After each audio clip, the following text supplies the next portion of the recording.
السلام عليكم ورحمة الله تعالى وبركاته. أول شيء وهو كنهنيو الإخوان على الخطوة الأولى، الإخوان اللي بطبيعة الحال وقع الانتقاء عليهم وصيفط لهم الإدارة يعني الاستدعاء باش يدوزوا الاختبار الكتابي. كنهنيهم، وهذه ما هي إلا خطوة أولى إن شاء الله، باقي تابع مجهود كبير. بالنسبة للإخوان اللي متوفقوش وما عيطش لهم الإدارة، ربما لظرف طريقة التحضير ديال الملف ديالهم ما كانتش هي هذيك، أو ربما كانت شي عنصر من العناصر اللي كان طالبها الإدارة ما كانش متوفر، أو لأسباب أخرى كان وقع خطأ. مثلا بحال واحد الأخ قال لي وقع لي شهادة في خطأ في الشهادة ديال الطبية، طبيب أوليو باش يدير لي 2025 دير لي 2024، ما انتبهش للخطأ بطبيعة الحال. يعني أخطاء اللي كتكون بحال ما هذه كتكون شوية يعني قاتلة. أقول قبل ما نبداو في المناقشة ديال السؤال اللي تردد كثير بزاف من عند الإخوان، لابد باش خصنا نفهموا شي حوايج باش نعرفوهم. هذا السؤال وهو يعني المهام ديال مفتش إدارة الجمارك. باش نفهموا المهام ديال مفتش إدارة الجمارك، راه بطبيعة الحال راه متعدة وكثيرة بزاف وما نقدروش نحصروها. انه هو البيفو، هو علاش كدور تقريبا الاداره كامله، هو اللي كيدخل الفلوس، هو اللي كيتحرك، هو اللي يعني يدير الكونترول ديال السلعه، هو اللي يعني تيدور عليه كل شيء تقريبا. يعني واحد الدور عنده محوري مهم بزاف. بطبيعه الحال ما نكروش الادوار الاخرى ديال الموظفين الاخرين، ولكن الدور ديال مفتش الجمارك راه دور محوري بزاف، لانه هو تقريبا المحرك، قطعه غيار لا بد منها في الاداره، لا بد منها وخصها توفر. ملي كنقول مفتش الجمارك بطبيعه الحال راه كنعني جميع الدرجات ديالو، درجه رابعه، درجه ثالثه، درجه ثانيه ودرجه اولى. اننا بين قوسين مفتش اداره الجمارك ملي كياخذ لابيلاسيون راه مفتش اداره الجمارك، راه ما كاينش فرق ما بين ربعه وثلاثه وجوج وواحد، سيرتو ملي كيكونوا في لو ديبي دو كارير ديالهم. يعني في الاول راه نفس المهام كيديروا، راه كي مفتش درجه ربعه، درجه ثلاثه، درجه جوج او درجه واحد، راه كيديروا نفس المهام. بطبيعه الحال كيبدا يوقع داك التميز وداك الفرق بينهم ملي كيبداو يتافونسو شي شويه في الكراد تاعهم. وبطبيعه الحال الاختلاف كاين في الاجره. بطبيعه الحال الاجره ديال درجه واحد راه ماشي درجه جوج، راه ماشي بحال في حال. بطبيعه الحال هذه راه معروفه. وحتى في الكراد وفي لو ريسبي، يعني في لا ديسيبلين ميليتير اللي غتقراو راه حتى هنا كاين فرق. انا ما غاديش تعامل مفتش درجه اولى بحال مفتش درجه رابعه، راه ما يمكنش. هذاك راه كادر سيبيريور، والاخر حتى هو سيتان كادر ولكن كادر سيبيريور، يعني كيتسموا سون دي كادر، كل واحد عنده اختلاف. غير هما المهام راه في لو ديبي تقريبا كيديروا نفس المهام. هذه باش نكونوا هذه النقطه مابقاوش نناقشوها. الفرق ما بين المفتشين ديال اداره الجمارك وبطبيعه الحال العوان التقنيين، والفرق ما بينهم وما بين ضباط الجمارك والحراس الجمارك، وهو ان يعني بواحد المفهوم بسيط، هو الدور ديال حراس الجمارك وضباط الجمارك هو دور حراسه في حد ذاته، دور حراسه على كل شيء. كي كان خدام في الصادرات او في الواردات او في مغازا او راه دور حراسه. يعني العون او الحارس ديال الجمارك درجه اولى، كما قلت على حراس الجمارك حتى هما راه بحال درجه اولى بحال درجه ثانيه. يعني كما كان الحارس الجمارك درجه اولى ودرجه ثانيه كان في واحد البوست، راه كيكون عنده دور ديال الحراسه، هو مكمل، كيكون مكمل دور حراسه، عنده دور حراسه. بخلاف الدور ديال الضباط اداره الجمارك هو دور ديال التاطير، كيشرفوا على الناس اللي كيديروا الحراسه. دونك حنا باش نكونوا يعني ملي كتلقى ان دواني وقف واحد لو بوست، يعني حارس الجمارك وقف واحد لو بوست اللي في الفرونتيير، راه عنده دور حراسه، راه ما عندوش لا ديسيزيون، لان توجور كيكون هو يعني دائما كيكون هو تحت الامره ديال مفتش اداره الجمارك. بطبيعه الحال في اطار العمل، في اطار لا ديسيبلين اسمه تحت الامره ديال ضباط الجمارك. وواحد الفرق اللي مهم وهو ضباط الجمارك وحراس الجمارك كيكونوا تابعين لا سيب ديفيزيون، هذه معروفه، كيكونوا تابعين لا سيب ديفيزيون. غنوريكم في التقسيم، غنقول لكم باش نعطيكم التقديم باش تفهموا. بخلاف واخا يمشي يخدم في لا روسيت، واخا يخدم في الاردونوس، واخا فين ما خدم، بالنسبه للحارس الجمارك ولا ضابط الجمارك راه كيكونوا تابعين لا سيب ديفيزيون. يعني لان لابسين اصحاب التوني كيتسموا بريغاد، كيتسموا صحاب لا بريغاد لاكتيف، سيرفيس اكتيف كيتسموا صحاب الناس ديال توني، هذه معروفه. بالنسبه للمفتشين الجمارك والاعوان التقنيون لا، كيقدروا يتبعوا يا اما لا روسيت او الاداره مباشره، الاداره بطبيعه الحال الادارات الجهويه، او لا يتبعوا القباضه، يعني اما لوردونونسمون او لا روسيت يعني القباضه، او لا يتبعوا الاداره. دونك هادو هما لي طاش اللي كيكونوا مختلفين فيهم هنا، هذا غير غروسو مودو. دونك باش نفهموا هذا الشيء مزيان بواحد العمق، ضروري ما خصنا نعرفوا واحد القضيه مهمه. غير هنا قبل ما نبداو المناقشه ديال هذا الموضوع، راه الموضوع ديالي كينقسم لجوج الاجزاء. الجزء الاول غنهضروا فيه على القضيه ديال المهام، الجزء الثاني غنحاولوا نعطيو الاخوان يعني بطبيعه الحال هما راه ناس ماستر وناس ديال لا ليسونس، غنعطيهم الطرق ديال التحليل اللي كتبع عليهم الاداره. راه داك الشيء ما عنده حتى علاقه بداك الشيء اللي كنتو كتقراو، باش نكونوا واقعيين. ملي كتعطيك موضوع هنا راه موضوع من اجل التوظيف. هاد الطريقه ديال التحليل ديالو راه تختلف اختلاف كلي، يعني كتبقى الباجاج وداك الشيء اللي عندكم راه هو، ولكن لي ميثود راه كيختلفوا. باش نديروا مباراه اختبار في مباراه راه كيختلف. دونك الحاجه اللي خصكم تعرفوا وهو ان الاداره العامه اللي في الرباط اللي فيها مدير عام، يعني اي اداره عندها مدير عام، كتنقسم تقريبا 4 ديال المديريات. يعني الاداره العامه عندها 4 ديال المديريات، ها هما كما كتشوفوا في الاورغانيغرام. الاداره العامه ديريكتور جينيرال، كاين معاه ديريكسيون دي زيتيد دو لا كوبيراسيون انترناسيونال. واحد القضيه ملاحظه مهمه، كنقول لكم ديما الاداره ديالنا راه متفرنسه عندها الفرنسيه. انتم غتلاحظوا ها هي الاداره ديالنا الكونفيغوراسيون ديالها الباج ديالها كلها بالفرنسيه، وجميع لي دوني هنا كاينين بالفرنسيه او الانجليزيه. ها هما الانجليزيه او الفرنسيه، ما كايناش العربيه.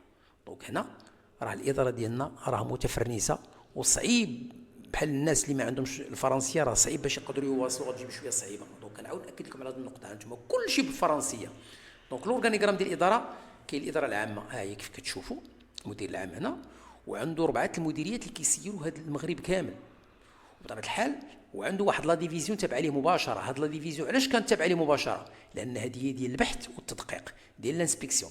اي مشكل كيطرا، رشوه، شي سلعه خرجت ماشي هي ديك، سلعه ما خلصتش، شي مشكل طرا، شي مضاربه، شي حاجه اللي كتكون كبيره بزاف، هاد الناس اللي كيخرجوا لها. بطبيعه الحال ملي كنقولوا اداره عامه، راه بطبيعه الحال الادارات اللي غادي نوريكم بعد اللي كاينين في لاستريكسيون ريجيونال، راه كل وحده عندها واحد لا ديفيزيون دوديت دو لانسبكسيون ديالها ريجيونال. هذه ناسيونال كتسمى، هذه كتسمى ناسيونال لوديت دو لانسبكسيون. ملي كتخرج هذه فهمتيني كتسمى لا داي، ملي كتخرج راه صافي، يعني راه كاينه شي حاجه مثلا اللي كتكون الله يستر كبيره، هادو كيخرجوا غير المهام اللي كتكون كبيره. دونك كاينين 4. ولا لاحظتوا ها هو السونتر دو فورماسيون، هو فين متواجد هنا، لانستيتيو دو فورماسيون دوانيير، ها هو هنا متواجد تابع لا ديريكسيون دي ريسورس اي دو لا بروغراماسيون. دونك هو تابع لها هنا، تابع لا ديريكسيون هنا، هذا تابع لهادي. دونك هذه كفكره باش ما ندخلوش لي تاطي بزاف. دونك مفتش الجمارك يقدر يتعين مباشره الاداره المركزيه، يقدر يخدم في اي سيرفيس من هاد السيرفيس كاملين كيبان لكم يقدر يخدم فيهم، او يتعين الاداره ريجيونال. اداره الريجيونال ها هما تما كيفاش يتحسبوا، عندنا تقريبا واحد، ها هما ديريكسيون ريجيونال مرتبطه مباشره كتحكم في هادو كاملين. عندنا 1 2 3 4 5 6 7 8 9 ديريكسيون ريجيونال، وعندنا بطبيعه الحال واحد دي ديريكسيون دي دوان 2. عندنا 9 ديريكسيون ريجيونال وعندنا 2 ديال ديريكسيون دو دوان. واخا تابعين للديريكسيون ريجيونال كيديروا مستقلين بذاتهم. علاش؟ لان هادو كبار وعندهم مداخل ديالهم كثيره وعندهم الفيكتيف ديالهم كثير. هذا هو علاش عطاهم واحد الاستقلاليه يعني محدوده. كيبقاو ديما تحت، انتم كتلاحظوا واحد الخط هنا ديما تحت لا سوبرفيزيون ديال هادي ديال طونجي، راه تحت من هادي، ولكن هي معزوله بوحدها ديال طونجي ميد وديال كازابور. دونك بالنسبه للمفتشين ملي كيتعين يقدر يتعين في اي ديريكسيون ريجيونال من هادو، كيقولوا له سير لهاد لا ديريكسيون ريجيونال مباشره، اما هادي اما هادي اما هادي اما هادي اما هادي اما هادي اما هادي اما هادي اما هادي، يعني اي وحده كيتعين فيها. لا مشى المصالح الخارجيه بطبيعه الحال. ملي كنقولوا المصالح الخارجيه راه كل وحده من هادو كيفاش غنشوفوا، بحال دابا هنا لا ديريكسيون ريجيونال ديال فاس مكناس تابعين لها 2 ادارات حتى هي، ديريكسيون بريفكتورال ديال فاس وديال مكناس مقسمه. دونك حنا باش نشوفوا هذا الشيء مزيان غناخذوا كنموذج اداره وحده وغنجيو باش نلقاو غناخذوا هنا غندخلوا غنشوفوا عاوتاني الاداره مثلا اللي غنمشيو ديريكسيون ريجيونال غادي نشوفوا مثلا اداره ديال مثلا ديال ناخذوا ديال ديريكسيون ريجيونال ديال سونتر سود ديال مراكش مثلا. نفرض مفتش عينو وقال لي غتمشي تخدم هنا في هذه البلاصه، دونك غادي نشوفوا شنو فيها. هاد الاداره الجهويه فيها تقريبا ديريكسيون بريفكتوريال ديال مراكش وديريكسيون بروفانسيال ديال سافي، وعاد باش فيها مصالح اللي تابعه مباشره لا ديريكسيون ريجيونال. هادو هما المصالح ديالها. دونك اول حاجه هاد الديريكسيون بريفكتوريال فيها لي زوردونونسمون، ها اوردونونسمون ديال مراكش وديال ورزازات وديال الصويره وديال مراكش المناره، وعندها 3 لي روسيت ديال مراكش وورزازات والصويره. يعني باش تفهموا واحد القضيه، تقريبا كل اوردونونسمون كتكون مع روسيت، ولكن الا كانت المداخل كتكون قليله بحال مثلا ديال مراكش، هما عاطينها ديال مراكش المناره وديال اوردونونسمون مراكش عاطينها روسيت وحده، فهمتي. ونمشيو لاسيب ديفيزيون. دونك هاد لاسيب ديفيزيون ما كيخدموش فيها المفتشين ديال الجمارك، كيخدموا فيها الضباط وحراس الجمارك، هذه بوحدها هنا كيخدموا فيها، بخلاف هادو كلهم كيخدموا فيهم مفتشين ديال الجمارك. دونك ملي كيعينوك تجي لهنا ديريكسيون ريجيونال، راه يقدروا يقولوا لك سير لا ديريكسيون بريفكتور ديال مراكش ولا لا ديريكسيون بروفونسيال ديال سافي، او لا تبقى تابع لمصالح الاداره ريجيونال هنا في هاد البلايص هنا انت كمفتش اداره الجمارك. دونك تقدر تخدم في الاوردونونسمون بحال هادي بحال هادي بحال هادي، بطبيعه الحال من ناحيه المداخل ومن ناحيه لي طاج كيكونوا مختلفين، ولكن هما راه اوردونونسمون كيكون على الشاف ديالك هو اوردوناتور، لا روسيت كيكون عليك الشاف ديالك هو ريسيفور. اوردونونسمون كذلك هاد الاداره هذه اللي كتعينك كتقول لك سير اي مصلحه من هادو. دونك الا جيتي بالنسبه للمفتش باش مفتش الجمارك كيقدر يخدم اما في الاوردونونسمون او لا في لا روسيت او لا في المصالح اللي كتكون تابعه مباشره للاداره. دونك الا خدمتي في الاوردونونسمون كيكون عندك كونتاكت مباشر مع المواطنين او لا مع السلعه، هذه مفروغ منها، اما مباشره مع المواطنين مع السلعه. المواطنين بطبيعه الحال اللي كيكونوا مسافرين خارجين جيت بحال في المطار هنا مطار مراكش المناره، راه كتكون عندك كونتاكت مع المواطنين، كتشوف هذا السلعه عنده سلعه ماشي. دونك كتلعب الدور اشنا هو الدور ديالك، وهو اي سلعه اللي خصها تعشر راه خصها تعشر، وانت اللي كديريجي لا فيزيت. كيكونوا معك بطبيعه الحال حراس الجمارك وضباط الجمارك يقدروا يكونوا معك، ولكن المسؤوليه ديما كتبقى على مفتش اداره الجمارك، هو المسؤول. دونك بالنسبه للمطار بطبيعه الحال اي سلعه كتبغي تحشر انت اللي كتشدها، انت اللي كطاكسي، انت اللي كتقول واش تطلقها ولا ما تطلقهاش، انت المسؤول، انت هو الكل في الكل، انت المسؤول، انت اللي الا قلتي غتعشر راه بطبيعه الحال كتعطيه واحد لو روسي، او ماشي كتعطيه واحد لوروسي، كتعطيه واحد لوردر دو بايمون، كتقول له بهذاك لوردر كتقول له خصك تمشي تخلص، كتقول له خصك تمشي تخلص عند لا روسيت، انت اللي كتعطيه بطبيعه الحال كتصيفطوا هنا لا روسيت. وهاد لا روسيت بطبيعه الحال يقدر يكون فيها مفتشين، حتى هو ملي كيجي لهنا كيخلص هنا داكشي اللي كتقول ليه انت اللي كتخلص هنا، كيخرج في السيستم عند هنا، كتقول لي سير خلص في لا روسيت ديال مراكش او ديال ورزازات وديال الصوره كما كان، وكيجي يخلص هنا. ملي كيخلص بطبيعه الحال هذيك السلعه اللي كتكون او لا شكون اللي كيبقى حارس عليها حارس الجمارك وضباط الجمارك، ملي كيبقاو حارس ما خصهاش تخرج، يعني كاين واحد الديوانه في الباب ما يمكنش تخرج ديك السلعه الا ما كانش مخلصها.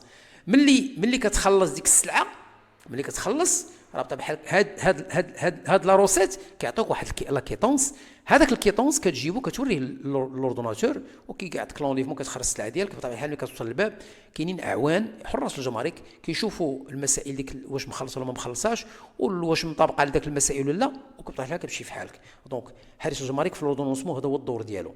في لا روسيت هو اللي كيتخلص، كيشد الفلوس، وعنده كاينين دي كونت بطبيعه الحال، كاين الكونت الكريدي، كونت ديفير، كونت الكونت والكونت الكونطون. دونك هنا فين كيكونوا مراقبه ديالاتهم، هذا في المطار.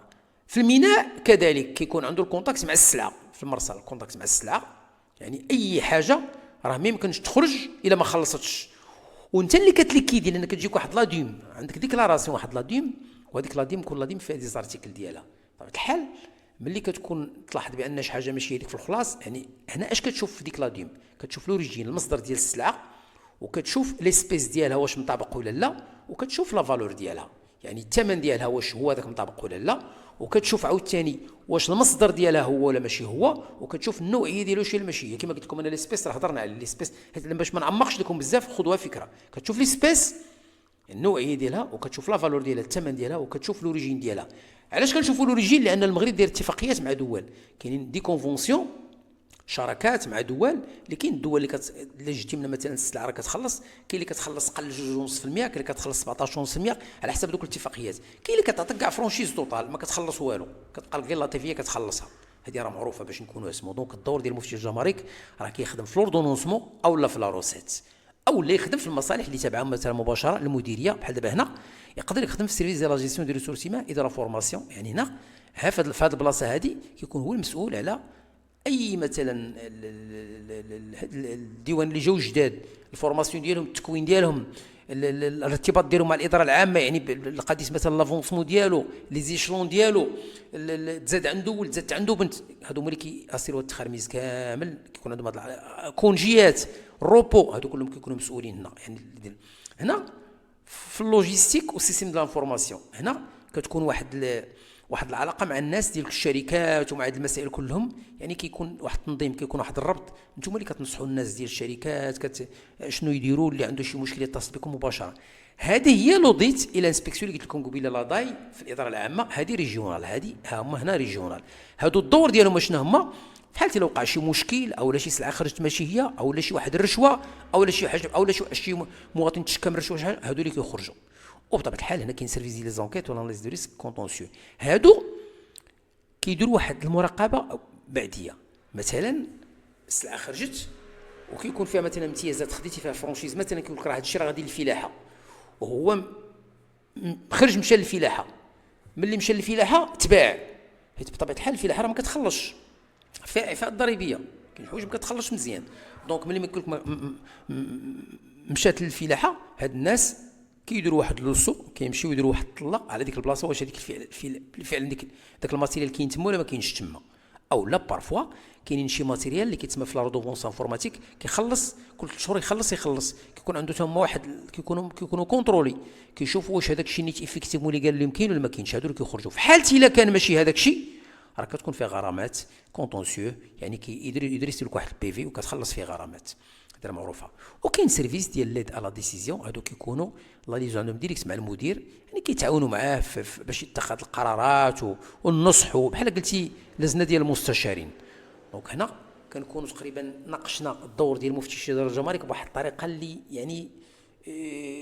يعني عموميه، بطريقه عموميه.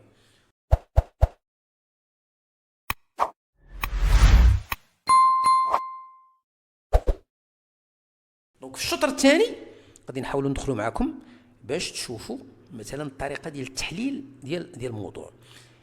غادي نجيو مثلا لطريقه تحليل الموضوع.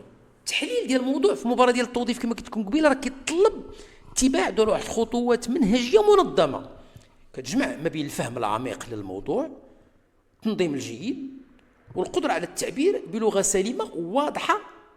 غنعطيكم الطريقه المفصله باش كيفاش تحلوا الموضوع. انا اكسبري غنخرج الطريقه ديال تحليل الموضوع. اول حاجه خصنا نديروا واحد القراءه الموضوع بدقه، نقرا الموضوع اكثر من مره باش نفهموا المطلوب منا اشنا هو، نحدوا الكلمات المفاتيح، وغنعطيكم واحد المصطلحات اللي غتبعوا عليهم. المفاهيم الاساسيه، افعال الداله مثل حلل، ناقش، قارن، اش غنعطي لكم بالضبط بواحد الطريقه في واحد الكيفيه اخرى. تاكد من انك فهمت الاطار العام للموضوع، واش اجتماعي، واش تربوي، واش اداري، واش اقتصادي، لان خصنا نعرف شنو هو. العنصر الثاني، الخطوه الثانيه، وهو تحليل عناصر الموضوع. نحدوا المحاور والاشكاليات اللي يمكن لنا نستخرجوها من الموضوع، ونطرحوا الاسئله الفرعيه اللي كتساعد على تنظيم الافكار، مثل اشنا هي الاسباب، اشنا هي النتائج، واشنا هي الحلول. وكنبداو بواحد الصياغه ديال التصور عام للجواب. الخطوه الثالثه اعداد التصميم، الخطه اللي غنديروا، التصميم اللي غنديروا. والخطه فيها جوج الاشكال، بحكم نتوما الناس ديال الماستر وديال لا ليسونس، كاين جوج الاشكال غتقدروا ديروهم. اما الطريقه التقليديه اللي معروفه، وهي مقدمه وعرض وخاتمه، وغنبداو بالمقدمه، التمهيد عام يرتبط بالموضوع، طرح ديال الاشكاليه او التساؤلات، والتقديم ديال التصميم شنو غادي يتعالج في العرض. في العرض غنقسموا على محاور. الفكره الاولى وندعموها بالامثله والشواهد، والمحور الثاني تعميق الفكره او مناقشه جانب اخر منها. في المحور الثالث الحلول او النتائج او التحديات المرتبطه.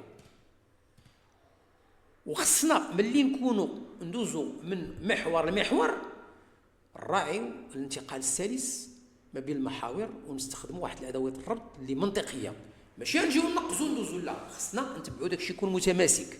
بطبيعه الحال الخاتمه راه كتكون خلاصه مركزه لما تم تحليله، وتعطي الراي الشخصي او اقتراحات او فتح موضوع جديد مرتبط. الخطه الثانيه او الطريقه الثانيه شنو هي؟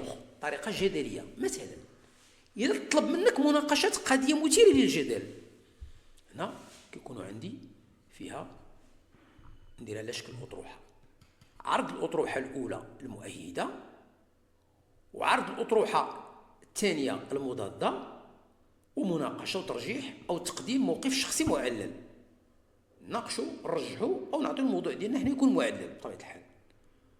الخطوة الرابعة غادي نستخدموا ضروري واحد اللغة سليمة وواضحة، ونتجنبوا الأخطاء الإملائية والنحوية، نحافظوا على التسلسل المنطقي والترابط ديال الأفكار بين الأفكار، نتجنبوا الحشو والتكرار، وندعموا التحليل ديالنا بأمثلة واقعية وشواهد، نصوص، قوانين، تجارب. وكتبقى لنا الخطوة الخامسة هي المراجعة.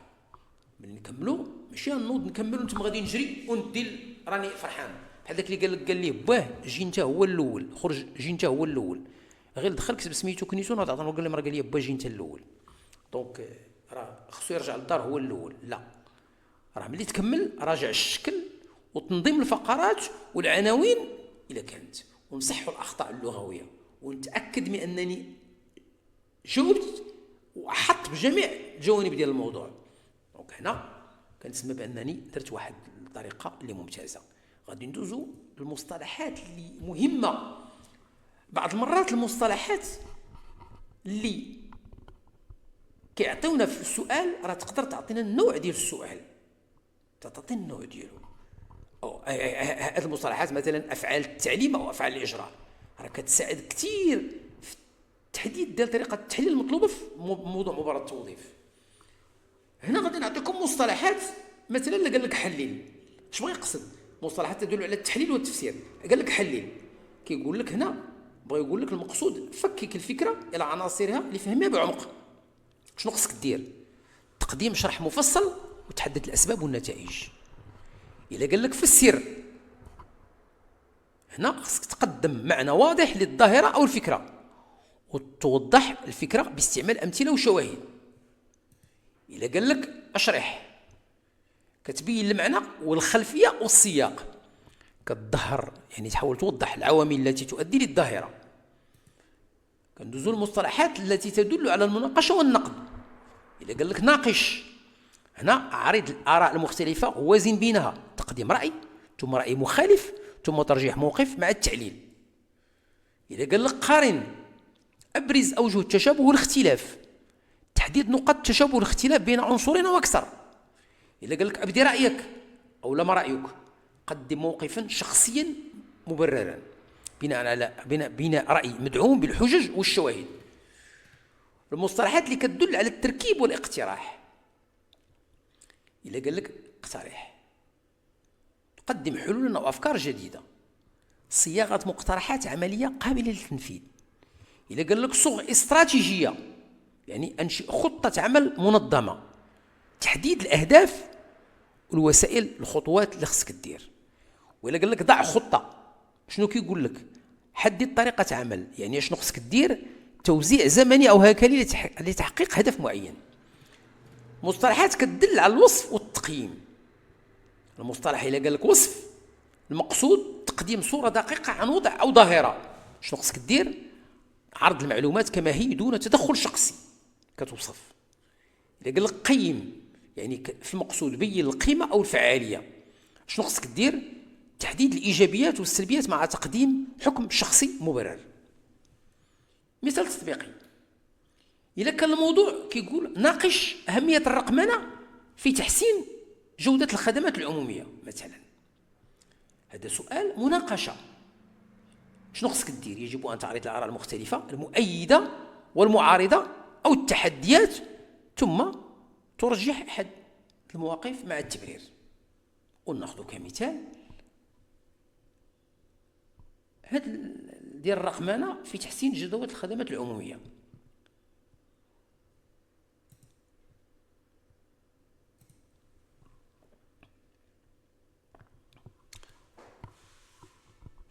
حنا غادي ناخذوا النموذج التطبيقي لتحليل الموضوع في مباراة التوظيف حول الامن السيبراني، بحكم هذا الشيء اللي كان طرا في اسبانيا وطرا في البرتغال وطرا حتى في المغرب، يعني اللي كانوا ديال الهجمات اللي كانوا دايرين شدونا من طرف الجزائريين، يعني ممكن يتطبق هذا الموضوع. نموذج تطبيقي لتحليل الموضوع في مباراة التوظيف حول الامن السيبراني مقدم بطريقه منهجيه شبيهه بما يطلب في الاتحاد لمباريات التوظيف. اول حاجه الموضوع: أصبح الأمن السيبراني ضرورة ملحة في ظل التحول الرقمي المتسارع. ناقش، هالفكرة ديال ناقش هنا كيقول لك ناقش، هنا كيقول لنا ناقش اشنو خصنا نديرو، كما قلنا ها هي ناقش. دونك ناقش هنا هي عارض الآراء المختلفة وزين بينها، تقديم رأي ثم رأي مخالف ثم ترجيح موقف مع التعليل. دونك غادي نجيو هنا. أول حاجة قال لك ناقش أهمية الأمن السيبراني، التحديات التي تواجه والحلول المقترحة لتعزيزه. تحليل الموضوع، الكلمات المفاتيح اشنا هي؟ دابا هنا كنحلوا في الموضوع الأمن السيبراني، التحول الرقمي، التحديات، الأهمية، الحلول. المطلوب معالجة الموضوع من خلال إبراز أهمية الأمن السيبراني، تحليل التحديات المرتبطة به، اقتراح الحلول الواقعية لتعزيزه. الخطة هنا غادي نديروا على طريقة شكل مقدمة عرض خاتمة. المقدمة: مع تطور التكنولوجيا والتحول الرقمي الذي يشهده العالم، أصبحت البيانات والمعلومات أكثر عرضة للهجمات السيبرانية، مما جعل الأمن السيبراني يشكل حجر الزاوية في أي استراتيجية رقمية. فما هي أهمية الأمن السيبراني وما أبرز التحديات التي تواجهه وكيف يمكن تعزيز فعاليته؟ العرض. أهمية الأمن السيبراني كنديروا محاور. المحور الأول بطبيعة الحال، المحور الثاني، المحور الثالث. المحور الأول: أهمية ديال الأمن السيبراني، حماية البيانات الحساسة، ضمان استمرارية الخدمات الرقمية في إدارة المؤسسات، حماية الاقتصاد الرقمي من الخسائر الناتجة عن الهجمات، الحفاظ على الثقة في المعاملات الإلكترونية، دعم الأمن القومي في ظل التهديدات السيبرانية المتزايدة. هذا المحور الأول، أهمية ديال الأمن السيبراني. المحور الثاني: التحديات التي تواجه الأمن السيبراني، تنامي الهجمات السيبرانية وتطور أدوات القراصنة، قلة الوعي الرقمي لدى الأفراد والمؤسسات، ضعف البنية التحتية الأمنية في بعض القطاعات، النقص في الكفاءات البشرية المتخصصة في المجال، الاعتماد المتزايد على الخدمات المتصلة بالإنترنت. دونك المحور الثالث هو الحلول الممكنة لتعزيز الأمن السيبراني. وضع استراتيجية وطنية متكاملة للأمن الرقمي، الاستثمار في تكوين الخبراء والمهندسين في الأمن المعلوماتي، توعية المستخدمين بخطورة الهجمات وأساليب الوقاية منها، تبني تقنيات متقدمة تشفير البيانات، الذكاء الاصطناعي في رصد التهديدات، التعاون الدولي في تبادل المعلومات وتصدي الهجمات. نجيو الخاتمة: أصبح الأمن السيبراني خيارا استراتيجيا لا غنى عنه لحماية المكاسب الرقمية وضمان التحول الرقمي الآمن، ولتحقيق ذلك يتعين على الدول والمؤسسات تبني رؤية شمولية تجمع التقنيات التشريعية والوعي المجتمعي. دونك هنا هذا كان نموذج الطريقة ديال التحليل اللي قلنا قبيله. غادي نشوفوا طريقة إذا قال لك مثلا حل الأسباب ضعف المردودية في المدرسة العمومية، فهذا سؤال تحليلي، يجب أن تفكك الظاهرة وتبين الأسباب والعوامل المرتبطة. هنا كيقول لك حلل، مثلا هنا نجيو لحلل، شنو كيقول لك؟ حلل خاصك تفكك الفكرة على عناصرها اللي فهمها بعمق، تقديم شرح مفصل، تحديد الأسباب والنتائج. نشوفوا النموذج اللي خدينا هو: يعاني النظام التربوي في المغرب من مجموعة الإكراهات التي تعوق تحقيق مدرسة الإنصاف والجودة. ناقش هذا الموضوع مبرزا أهمية الإكراهات وانعكاسها والحلول الممكنة لتجاوزها. الحلول: الخطوة الأولى قراءة وتحليل الموضوع. كناخذوا الكلمة المفتاح: النظام التربوي، الإكراهات، الإنصاف، الجودة، الأسباب، الانعكاسات، الحلول. ومن بعد المطلوب تحليل وضعية النظام التربوي من خلال رصد الإكراهات، تحليل أسبابها، بيان أثرها، اقتراح حلول. الخطوة الثانية إعداد التصميم. مقدمة. دونك التمهيد: أهمية التربية في التنمية الاجتماعية الاقتصادية. إشكالية: رغم الإصلاحات ما زال التربوي المغربي يواجه عدة تحديات تعرقل تحقيق الإنصاف والجودة. التصميم: سنتناول في هذا الموضوع أهم الإكراهات، أسبابها، انعكاسات ديالها، ثم نقترح بعض الحلول الممكنة. المحور الأول: أبرز الإكراهات التي يواجهها النظام التربوي، الخصاص في الأطر التربوية والإدارية، ضعف البنية التحتية المدرسية خاصة في العالم القروي، الاكتظاظ داخل الفصول الدراسية، التفاوتات المجالية والاجتماعية بالمتعلمين، ضعف التكوين الأساس والمستمر الأساتذة. المحور الثاني: أسباب هذه الإكراهات، ضعف الميزانية المخصصة لقطاع التعليم، غياب استمرارية في السياسات التعليمية، تدبير غير ناجح في بعض الجهات، غياب ربط التعليم بسوق الشغل، ضعف إشراك الفاعلين التربويين في الإصلاح. والمحور الثالث: انعكاس هذه الإكراهات، ضعف جودة التعلمات، ارتفاع نسبة الهدر والانقطاع المدرسي، تراجع الثقة المجتمعية في المدرسة العمومية، ضعف كفايات المتعلمين في المواد الأساسية.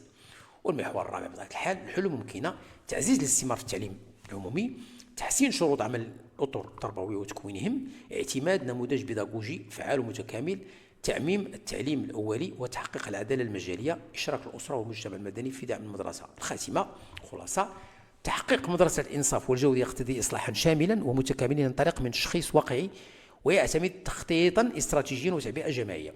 اقتراح: ضرورة جعل التعليم أولوية وطنية فعلية وربطه بمنظومة القيم والتنمية المستدامة. دونك هنا كنكونوا انتهينا من التحليل ديالنا. ما بغيت نشارجي عليكم بزاف، عطيتكم شويه، يعني الانسان يحاول ياخذ هذا الشيء. الا خديتي هذا الشيء تبارك الله راه تقدر دير التحليل. بالنسبه للكي سي ام بزاف الاخوان كيتسائلوا، انا كنقول لكم راه تقريبا 80% غادي يقدر يكون الكي سي ام وموضوع ان الكي سي ام راه كيبين الثقافه اللي عند المترشحين في راسهم اشنا هي، والموضوع كيبين لا فاسون افيك لاكيل، يعني الطريقه باش انت كتقدر دير التحرير التدريجي، يعني كتقدر التحرير التدريجي الطريقه واش منظمه عندك ولا لا. دونك كيأكدوا بزاف في التحرير على الاستراتيجيات ديالك باش كتبع انت في طريقه تحليل الموضوع، راه كيشوفوها ضروري، وكيركزوا على الاخطاء الاملائيه والنحويه، وكيشوفوا الطريقه ديال التنقل ديالك ما بين فقره وفقره. واش كان الموضوع مناقش بطريقه يعني منهجيه، يعني بطريقه يعني متناسقه ولا لا، ولا غير كنتي كتحط الفكره جات في راسك كتحطها وصافي. هذه كركزوا عليها. بالنسبه للكيو سي ام بطبيعه الحال راه كيشوفوا اشنو عندك في راسك. لان نقول لكم واحد القضيه من الغرائب، مره حضرنا لواحد مترشح سولوه قالوا له مثلا شكون اللي كيحد المغرب من المنطقه ديال الجنوب، المنطقه الجنوبيه، بقى كيشوف ما عرفش، وفي الاخر بدا كيقدر تشاد الكوت ديفوار، يعني شي دول اللي بعيده كل البعد، مع العلم ان مثلا المغرب راه جوج دول اللي كيحدوا، كاينه موريتانيا وكاين الجزائر، وكاين الناس اللي عندهم نقص في هذه الثقافه العامه. يعني هذه راه ثقافه عامه، هذا من الاسباب. واخا كيبان لكم انتم الاسئله ديال الكي سي ام راه، ولكن لا، راه كيوضح لهم واش الواحد عنده ثقافه عامه ولا ما عندوش ثقافه عامه. هكذا كنكونوا وصلنا للنهايه ديال الفيديو بعد ما طرقنا المهام ديال مفتش اداره الجمارك والطريقه ديال تحليل موضوع اختباري. كنتمنى لكم التوفيق ان شاء الله والنجاح. الى عجبكم الفيديو ديروا لايك، شاركوا في القناه بكثافه، بارطاجيو الفيديو على جميع الاصدقاء، وخلوا لنا تعليق او سؤال. دمتم في رعايه الله، والى اللقاء ان شاء الله في فيديو قادم. تبارك الله عليكم.